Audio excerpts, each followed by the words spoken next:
इससे पहले की वीडियो में हम हड़प्पा सभ्यता के विषय में बहुत डिटेल से पढ़ चुके हैं।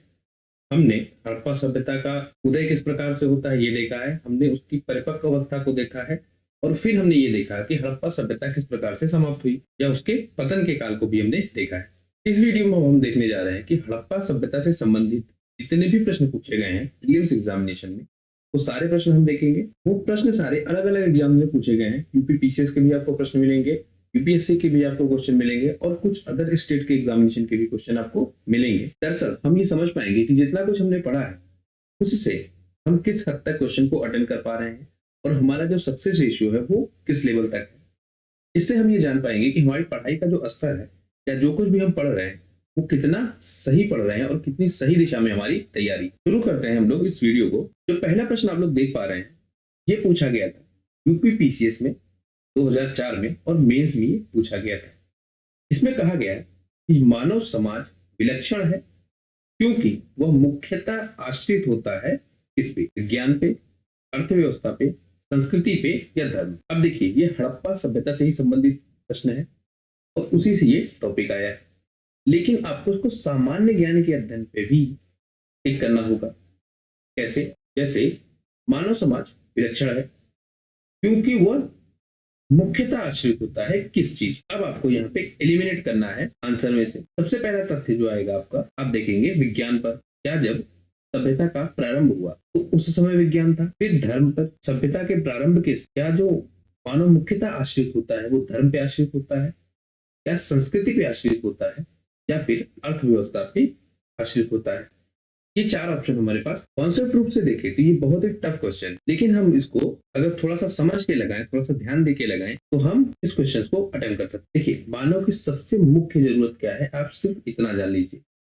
अगर हम मुख्य जरूरत की बात करें वो क्या होगा? रोटी, कपड़ा और बस। अगर आपको इतना याद है मानव की जो सबसे पहली जरूरत है वो रोटी, कपड़ा, मकान है। धर्म बाद में आएगा, संस्कृति बाद में आएगी, विज्ञान उसके बाद में भी आएगा। सबसे पहली जरूरत बनेगी वो क्या बनेगी? रोटी, कपड़ा और मकान की। तो मुख्यतः आश्रित किस पे होगा मानव? अर्थव्यवस्था, क्योंकि उसकी सबसे पहली जरूरत क्या है? वो साधन जो अर्थव्यवस्था से उत्पन्न होते हैं। तो यहाँ पे सही आंसर क्या हो जाएगा? अर्थव्यवस्था पर। अगला प्रश्न हम देखें तो हड़प्पा निम्नलिखित में से किस सभ्यता से संबंध है? अब आपने जरा सा भी पढ़ा है तो आप बहुत आसानी के साथ टिक लगा सकते हैं कि सिंधु घाटी सभ्यता से संबंधित। बिल्कुल आसान सा क्वेश्चन है कि ये सिंधु घाटी सभ्यता से संबंधित है। सुमेरियन सभ्यता आपको पता ही है, अलग है।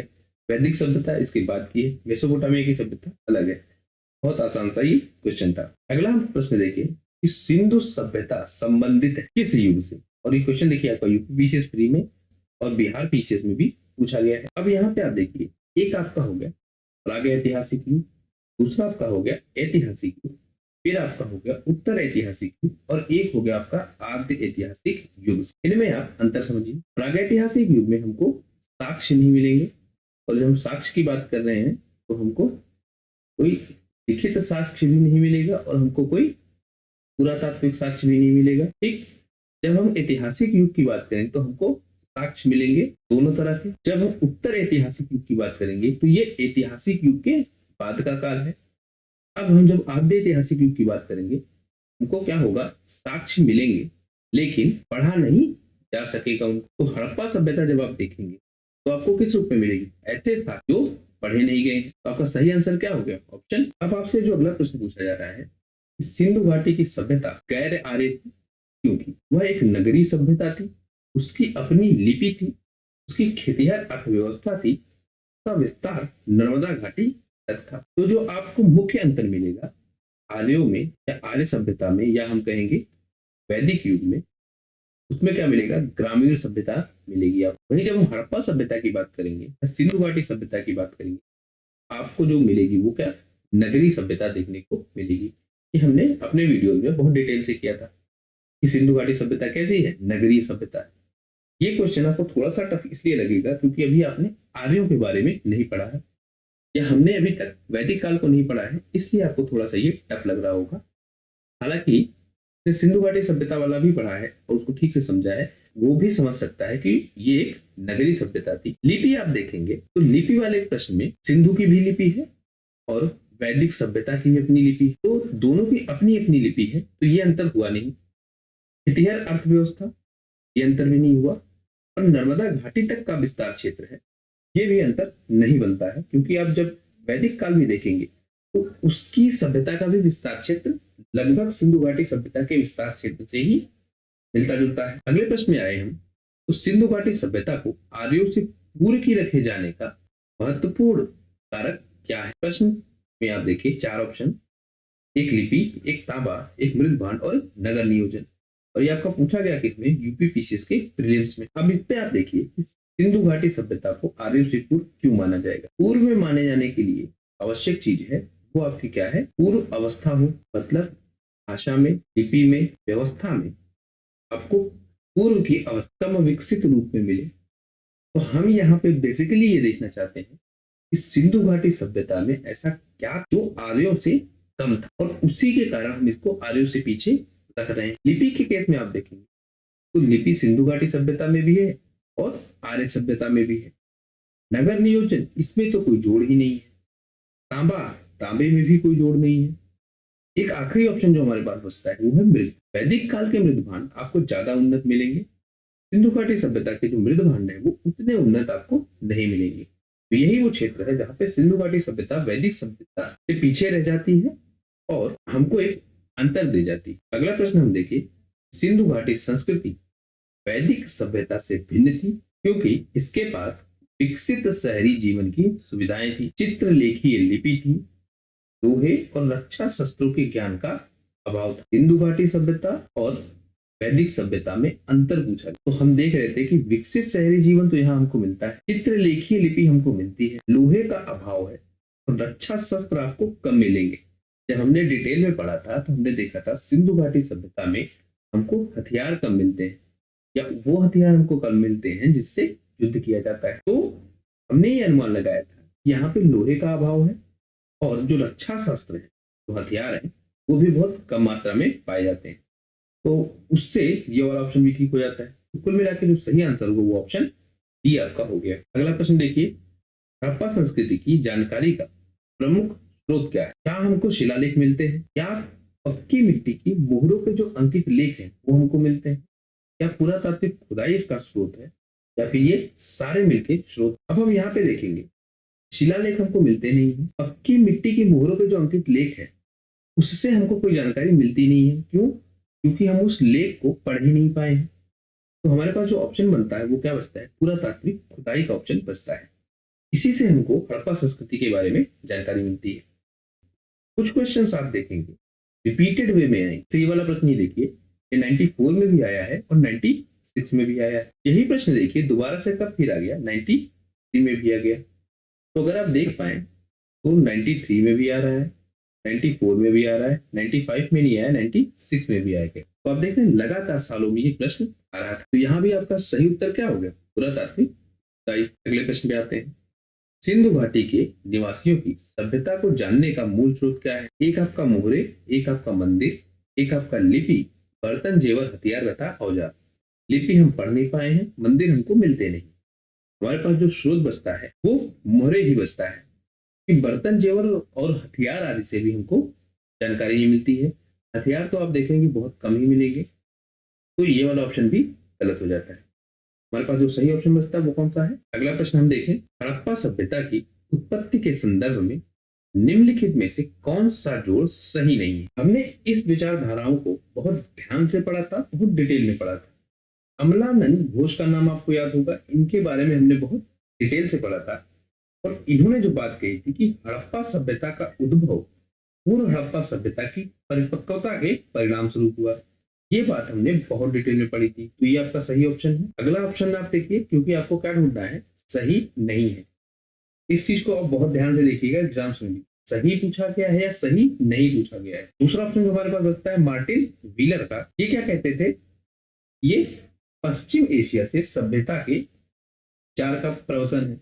हमने जब प्रसरणवादी सिद्धांत पढ़ा था उसमें इनका विचार था लोगों का प्रसरण नहीं हुआ बल्कि विचारों का प्रसरण हुआ। E.J.M. मैके का हम देखेंगे तो इन्होंने भी वही प्रसरणवादी सिद्धांत दिया था, सुमेर से लोगों का पलायन हुआ, उसकी वजह से ये सभ्यता फैली। तो ये ऑप्शन भी सही है, ये ऑप्शन भी सही है। हड़प्पा सभ्यता ने मेसोपोटामिया सभ्यता से प्रेरणा ली। ये कथन ये कह रहे हैं कि एम रफी मुगल का कथन। दरअसल ये कथन किसका है? EJH मैके का। ये तो हमको मैके नाम ध्यान रखना है कि उनका ये कथन। हम एम रफीक मुगल की जब बात करते हैं, इन्होंने क्या कहा था? ये स्थानीय रूप से विकसित सभ्यता है। इन्होंने इंडियन वर्जन को या भारतीय वर्जन को ही प्रमोट किया।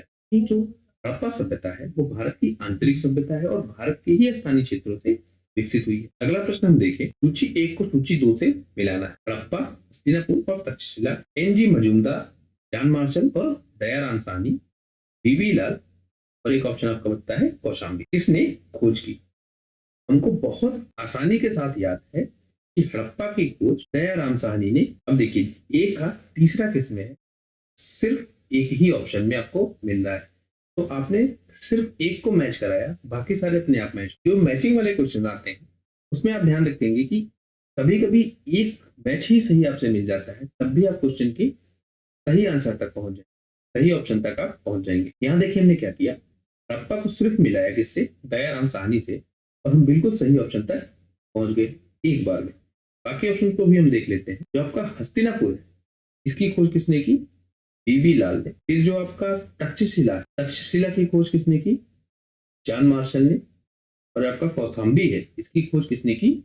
NG मजूमदार ने। अगला प्रश्न देखिए कि भारत में चांदी की उपलब्धता के प्राचीनतम साक्ष्य हमको कहाँ से मिलते हैं? हड़प्पा संस्कृति में, पश्चिम भारत की ताम्रपाषाण संस्कृति में, वैदिक संहिताओं में, चांदी के आहत सिक्कों में।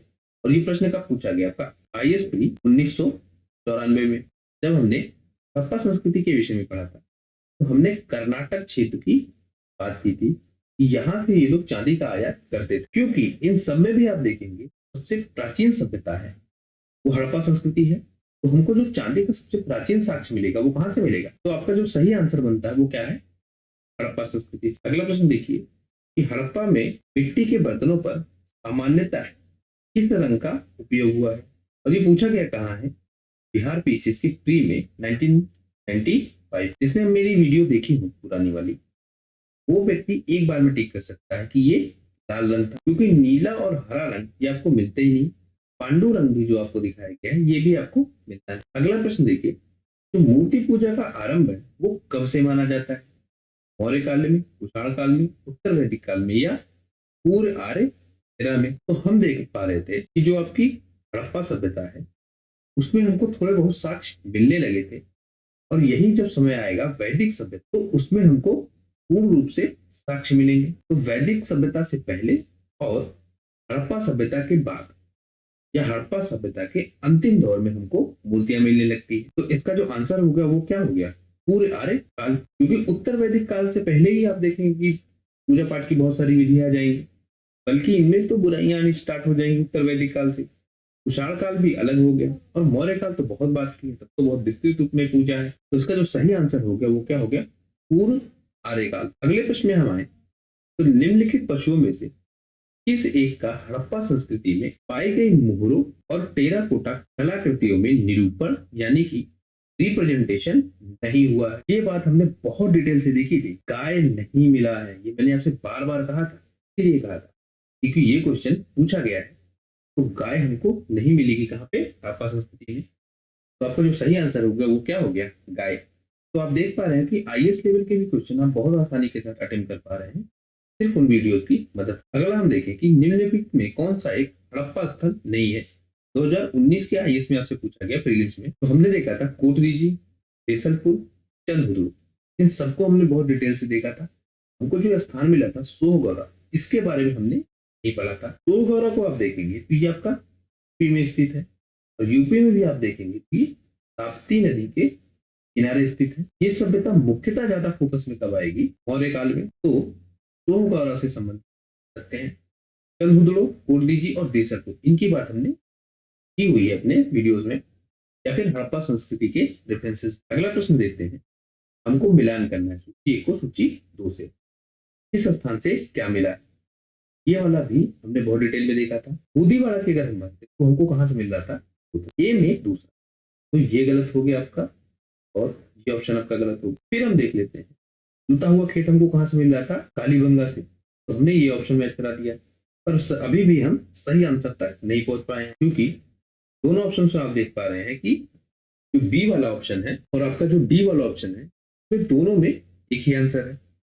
हम अगले ऑप्शन पर पहुंचते हैं। बनावली में हमने देखा था कि हमको हल मिला था पक्की मिट्टी की कलाकृति के रूप में। तो बनावली में हमने हल को देखा था, उससे क्या हो गया, आप सही आंसर तक पहुंच गए कि जो ऑप्शन डी है का जो ऑप्शन होगा वो ऑप्शन तीसरा होगा।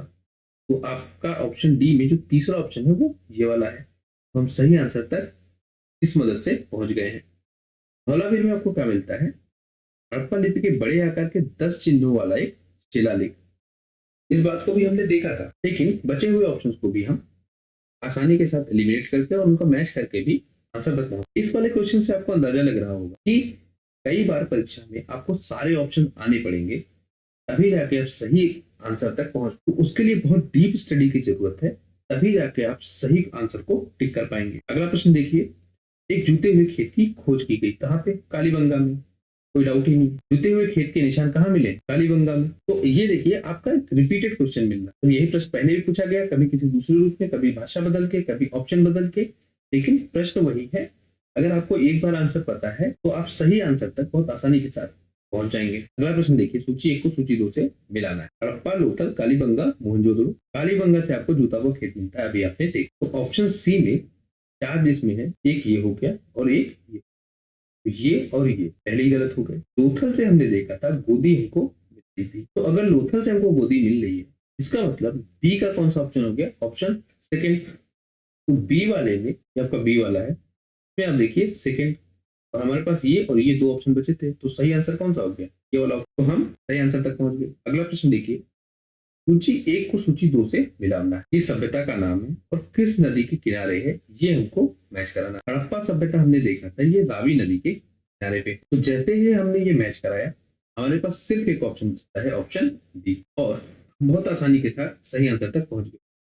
फिर मैच करके भी आप लोग देख लिया कीजिए, जब एक ऑप्शन सही हो जाए और सिर्फ उतने से ही आप सही आंसर तक पहुंच जाए, तो जो बचे हुए ऑप्शन है उनको भी आप एक बार मैच करा के देख लीजिए, क्योंकि ये काम आएंगे आगे के एग्जाम्स में। जो प्रीवियस ईयर का क्वेश्चन होता है वो इसी तरह से आपकी मदद करता है।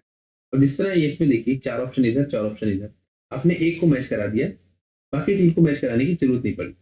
इन चारों में से आपको एग्जाम में कौन सा याद आएगा वो महत्वपूर्ण होगा, और जब आप इसके गलत वाले भी देख के रखेंगे, तभी जाके आप सही आंसर तक पहुंच पाएंगे। हड़प्पा हमने देख लिया, रावी नदी के तट पे है, हम सही आंसर तक पहुंच गए।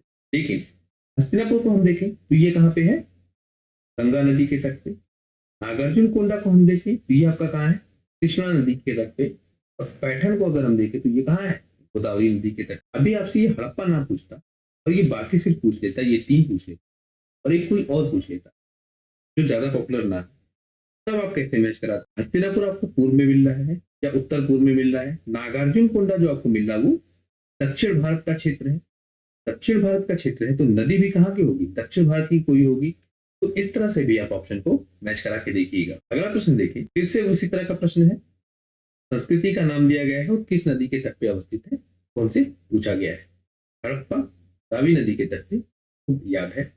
तो पहले के लिए जो तीसरा वाला ऑप्शन आपका बन रहा है वो हम देखेंगे, इन दोनों में हमको मिल रहा है तो ये और ये हम पहले से ही डिस्क्वालीफाई कर देंगे। अब इन दोनों में हमको देखना है। लूथल के विषय में हमने देखा था कि ये भोगवा नदी के किनारे पे है, तो ऑप्शन सी जो है उसका पहला होगा। तो सी में पहला देखिए दोनों में है, तो हमारा काम बना नहीं। फिर हम देख लेते हैं जो कालीबंगा है वो आपका घग्गर नदी के किनारे है, तो जो सही आंसर बनता है वो आपका ऑप्शन ए बन जाता है। तो जो मैच करने वाले क्वेश्चन होंगे उनमें आपको कई बार एक मैच कराने से ही सही आंसर मिल जाएगा, कई बार आपको 2 या 3 को मैच कराना पड़ेगा, तब जाके आप सही आंसर तक पहुंच पाएंगे। लेकिन आप ये ध्यान रखिए कि मैच कराने वाले में अगर एक को भी आप सही मैच करा लेंगे, तो प्रोबेबिलिटी है जो उस क्वेश्चन को अटेम्प्ट करने की या सही आंसर को अटेम्प्ट करने की, वो आपकी काफी तेज हो जाएगी। क्योंकि यहाँ भी आप देखिए आपने एक ही सही मैच कराया था और आपने 2 को बिल्कुल आसानी के साथ एलिमिनेट कर दिया। तो इस तरह से भी क्वेश्चन अटेम्प्ट किए जाते हैं और अपने मार्क्स को इंक्रीज किया जाता है। अगला प्रश्न देखें, हड़प्पा किस नदी के किनारे अवस्थित। अभी अभी हमने देखा रावी नदी, बिल्कुल आसानी के साथ हम टिक कर लेंगे। सैंडो सभ्यता का महान स्नानागार कहाँ से मिला। बार बार कई बार हमने देखा है कि हमको मोहनजोदड़ो से मिला, और पीसीएस में पूछ रहा है, ध्यान दीजिएगा। तो किसी हल्के एग्जाम में नहीं पूछ रहा, यूपी पीसीएस के प्री में ये सवाल पूछ रहा है और हमने इतनी डिटेल से इसको पढ़ा है कि हमको ज्यादा दिक्कत ही नहीं हो रही है। हम एक बार में टिक लगा ले जा रहे हैं कि मोहनजोदड़ो स्थल, विशाल स्नानागार मोहनजोदड़ो, कुछ करना ही नहीं। सिंधु सभ्यता के बारे में निम्नलिखित में कौन सा कथन असत्य है? असत्य है, ये ध्यान रखें। नगरों में नालियों की सुदृढ़ व्यवस्था थी, व्यापार और वाणिज्य उन्नत दशा में थे, मात्र देवी की उपासना की जाती थी, लोग लोहे से परिचित थे। लोहा हमने बार बार देखा कि यहाँ हमको नहीं मिलता है। जो सही ऑप्शन आपका हो गया वो कौन सा हो गया? ऑप्शन। अगला क्वेश्चन हम देखें कि सिंधु घाटी सभ्यता जानी जाती है अपने नगर नियोजन के लिए, मोहनजोदड़ो और हड़प्पा के लिए, अपने कृषि संबंधी कार्य के लिए, अपने उद्योगों के लिए। किस लिए ये सभ्यता जानी जाती है? तो सबसे पहले आप देख लीजिए कि नगर नियोजन ये तो इसकी सबसे खास चीज है, और अगर ये सबसे खास चीज है तो ऑप्शन सी आपका गलत हो गया। फिर हम देखेंगे कि यहाँ के उद्योग बहुत प्रसिद्ध थे, क्योंकि आपको कारखाने मिल रहे थे, पनके बनाने का कारखाना आपने देखा था, आपको गोदीबाड़ी मिल रही थी, और अगर आपको ये सब मिल रहा था तो इसका मतलब उद्योग यहाँ के फेमस है। और उद्योग अगर फेमस है, ये ऑप्शन सही है, तो ये भी गलत हो गया और ये भी गलत हो गया। अब आपके पास जो सही आंसर बचा वो क्या है? ऑप्शन डी, उपयोग सभी। यही आपका सही आंसर हो गया। अगला प्रश्न देखिए, इसका सुमेल सही नहीं है। आलमगीरपुर यूपी में है, लोथल गुजरात में, कालीबंगा अगर हम देखेंगे ये आपको कहाँ मिलेगा? राजस्थान। अगर ये राजस्थान में है तो सही आंसर क्या हो गया? कालीबंगा, मतलब ऑप्शन सी। रोपड़ हमको कहाँ मिला था? अगला प्रश्न हम देखें, कौन सा केंद्र उत्तर प्रदेश में स्थित? आलमगीरपुर, ये तो बिल्कुल सही चीज है। अगर आलमगीरपुर है, ऑप्शन 3 जिसमें हो वो सही है, तो ये वाला ऑप्शन गलत हो गया। रोहतल हमने अभी भी देखा, गुजरात में। कालीबंगा हमने अभी अभी देखा, राजस्थान में। तो हमारा जो सही ऑप्शन बच गया वो क्या? तीसरा और चौथा, जो ऑप्शन डी आपका सही हो गया। अगला प्रश्न देखिए कि हड़प्पा संस्कृति के स्थल एवं उनकी स्थिति संबंधित निम्नलिखित युगों में से कौन सा एक सही सुमेलित नहीं है? ये ध्यान रखिएगा। आलमगीरपुर यूपी में है, ये तो सही है। बनावली आपका हरियाणा में है, ये भी सही है। तहमाबाद महाराष्ट्र में है, ये भी सही है। यही इसका दक्षिणी बिंदु है, ये इसका पूर्वी बिंदु है, ये हमने देखा था। राखी गढ़ी आपको कहाँ मिल रहा है? यही आपका गलत हो गया, क्योंकि राखी गढ़ी आपको कहाँ मिल रहा था? हरियाणा में। राजस्थान में आपको क्या मिल रहा था? कालीबंगा। तो कौन सा गलत है, वो ऑप्शन कौन सा हो गया? ऑप्शन अगले पे आते हैं। हड़प्पा स्थल है, उनकी स्थिति के बारे में पूछा। कालीबंगा कहाँ है? अभी हमने देखा, राजस्थान में। ठीक, दैमाबाद कहाँ है? महाराष्ट्र में, अभी हमने देखा। तो अगर हम देख लें सिर्फ इन दो ऑप्शन में बी का चौथा हो, बी का चौथा एक में मिल रहा है, तो ऑप्शन सी आपका सही हो गया। तो यहाँ आप भी देखिए कि एक ही अगर आप सही से मिला पाए, तहमाबाद महाराष्ट्र में है और ये सबसे दक्षिणतम इसका बिंदु इस सभ्यता का, तो आप सही आंसर तक पहुंच जाएंगे। अगला प्रश्न देखिए, स्थल को भारत के क्षेत्र से मिलाना है। फिर से वही है। हुलास हमने देखा था, ये कहाँ है? यूपी में। पांडा हमने देखा था जम्मू एंड कश्मीर, और ये इसका सबसे उत्तरी छोर है। अब हम इसको मैच करा के देखते हैं कि बी में जिसमें बी ही हो, मतलब दूसरा ही हो, तो ये और ये, मतलब ये वाला ऑप्शन और ये वाला ऑप्शन, ये दोनों गलत हो गए। जो आपका हुलास है वो यूपी में स्थित है, और उसके हिसाब से जो हमारा ऑप्शन बना वो ऑप्शन डी बन गया। ये वाला क्वेश्चन अगर जिसने पहली बार देखा हो तो उसको लगेगा ये क्वेश्चन बहुत टफ है, लेकिन जब आप ऑप्शंस पे जाएंगे तो उसके बाद आपको समझ में आएगा कि ये क्वेश्चन कितनी आसानी के साथ अटेम्प्ट किया जा सकता है। मतलब आपने मांडा देखा, जैसे ही जम्मू कश्मीर, दो ऑप्शन तो आपने तुरंत एलिमिनेट कर दिए, और हुलास को जैसे ही आप यूपी से मिलाए तुरंत आप सही आंसर तक पहुंच गए। ये पूछा कब गया है? 2020 के यूपी पीसीएस में पूछा गया है। तो यही वाला क्वेश्चन आप देखिए, हुलास वाली बात पीछे भी पूछी गई, तो अगर आपको वहां से याद है तो आप 2020 वाले क्वेश्चन को अटेम्प्ट कर ले जाएंगे। तो प्रीवियस ईयर क्वेश्चन पेपर होते हैं, उनका इस्तेमाल इसी रेफरेंस पे किया जाता है कि हमको बहुत सारे ऐसे क्वेश्चंस के ऑप्शंस मिल जाएंगे जो पिछले सालों में पूछे गए हैं, और उसके बेसिस पे हम सही आंसर तक पहुंच सकते हैं। अगला प्रश्न देखिए, हड़प्पा संस्कृति के निम्नलिखित स्थलों में से कौन सिंध में अवस्थित? हड़प्पा हम देखेंगे ये आपका कहाँ है? पंजाब में। तुर्कोटदा आपका कहाँ है? गुजरात में। तो ये दोनों सिंध में तो नहीं है, और जिसमें ये दोनों ऑप्शन है उसको हम गलत कर देंगे। तो मतलब ये वाला गलत हो गया, ये वाला गलत हो गया, और ये वाला भी गलत हो गया। सही ऑप्शन जो आपके पास बचता है वो कौन सा हो गया? ऑप्शन बी, दूसरा और तीसरा। तो सिंध में हमको कौन मिलता है? मोहनजोदड़ो और चरहुदड़ो, ये दो स्थल है। अगले प्रश्न में आते हैं, मोहनजोदड़ो कहाँ पे स्थित है? तो हमने अभी भी देखा कि सिंध प्रांत में स्थित। ऑप्शन सी आपका सही हो गया। चरहुदड़ो के उत्खनन का निर्देशन किसने दिया था? और इसको हमने देखा था कि जे.एम. मैके ने इसका निर्देशन दिया था, और इसी के बारे में हमने देखा था कि ये जो मोहनजोदड़ो है उससे लगभग 80 मील दूरी पे था। इस स्थल की हमने बात की थी। और फिर हमने देखा था कि जो आपके मजूमदार ने इसकी खोज की थी, लेकिन इसकी खुदाई नहीं की। खुदाई किसने की थी? मैकेनिक। तो आपका ऑप्शन हो गया, ऑप्शन ए सही हो। अगले प्रश्न पे आए कि सिंधु घाटी सभ्यता कौन सा स्थल अब पाकिस्तान में स्थित है? लोथल यूपी में है, हड़प्पा हमने देखा था कि पंजाब में है, सिंध में है, तो यही आपका सही ऑप्शन हो गया। लोथल आप देख रहे हैं ये आपका गुजरात में है, कालीबंगा आपने देख लिया था राजस्थान में है, और जो आपका आलमगीरपुर है वो आपका यूपी में है। सही ऑप्शन क्या बचता है आपके पास? हड़प्पा। रंगपुर पूछा जा रहा है आपसे कि ये कहाँ है, तो हमको ये कहाँ पे मिलता है? सौराष्ट्र क्षेत्र में। अगला प्रश्न आप देखिए, दघेरी एक परवर्ती हड़प्पीय पुरा स्थल है और ये कहाँ पे स्थित है? ये स्थल हमको मिलेगा जो पंजाब का लुधियाना जिला या लुधियाना शहर है, उसी के पास हमको ये स्थल मिलता है। तो दघेरी कहाँ पे है? पंजाब में। अगला प्रश्न देखिए, सिंधु सभ्यता कौन सा स्थल भारत में स्थित है? लोथल हम देख रहे हैं कहाँ पे? गुजरात में। यही आपका सही उत्तर हो गया। वह हड़प्पीय नगर जिसका प्रतिनिधित्व लोथल का पुरातत्व स्थल करता है किस नदी पर स्थित है? तो लोथल हमने देखा था कहाँ पे स्थित था? भगवा नदी के किनारे पे। हड़प्पा स्थल लोथल कहाँ स्थित है? अभी अभी हमने देखा गुजरात में। फिर हम देखें पत्तन नगर कहाँ पे है? ये भी आपका लोथल है। इसलिए हमने लोथल को इतनी डिटेल से पढ़ा। अब देख लीजिए जिन स्थानों को हमने बहुत डिटेल से पढ़ा था उन्हीं से क्वेश्चन बहुत ज्यादा आए। तो इस वाले वीडियो में हमने लगभग 40 क्वेश्चंस को देखा है। इस वीडियो का एक और पार्ट भी आएगा, 2 पार्ट्स में ये वीडियो आएगा। 40 क्वेश्चन लगभग एक पार्ट में और 40 क्वेश्चन दूसरे पार्ट में आएंगे। ये इसका पहला वाला पार्ट है, वो आपने देख लिया है। यहाँ से जो क्वेश्चंस आ रहे हैं उनको आप रिवाइज करके, उनको याद करके, सही ऑप्शंस को देख के और गलत ऑप्शन को भी देख के, उनको एनालाइज करके आप आने वाली परीक्षाओं में बहुत सारे क्वेश्चन को अटेम्प्ट कर सकते हैं। आप अपने मार्क्स को इंक्रीज कर सकते हैं सिर्फ प्रीवियस ईयर क्वेश्चंस के एनालिसिस से। और उसके साथ साथ आप ये भी जान सकते हैं कि जो आप पढ़ रहे हैं या जो आपको पढ़ाया जा रहा है वो किस स्तर का है, आपके एग्जाम में वो किस स्तर तक मदद कर रहा है। तो आशा करता हूँ आपको ये पहला पार्ट समझ में आया होगा और आप बहुत सारे क्वेश्चन को सही अटेम्प्ट कर पाए होंगे। इसका दूसरा पार्ट जब आएगा उसको भी आप प्लीज देखिएगा और उसके क्वेश्चन को भी अटेम्प्ट करने की कोशिश कीजिएगा। लेकिन इन दोनों क्वेश्चन वाले पार्ट को देखने से पहले आप क्या कीजिएगा, मेरी हड़प्पा सभ्यता से पहले जो वीडियोस है उनको डिटेल में देखिएगा, तब जाके क्वेश्चन अटेम्प्ट कीजिएगा। आपको ऐसे बहुत सारे ऑप्शंस मिलेंगे जो बहुत आसानी के साथ आप सिलेक्ट कर पाएंगे और सही आंसर तक पहुंच पाएंगे। तो जुड़े रहिए आप लोग इस चैनल के साथ और इस चैनल को ज्यादा से ज्यादा लोगों के साथ शेयर कीजिए, जिससे हम ज्यादा से ज्यादा लोगों तक अपनी पहुंच को बना सकें। आपका हमसे जुड़ने के लिए धन्यवाद।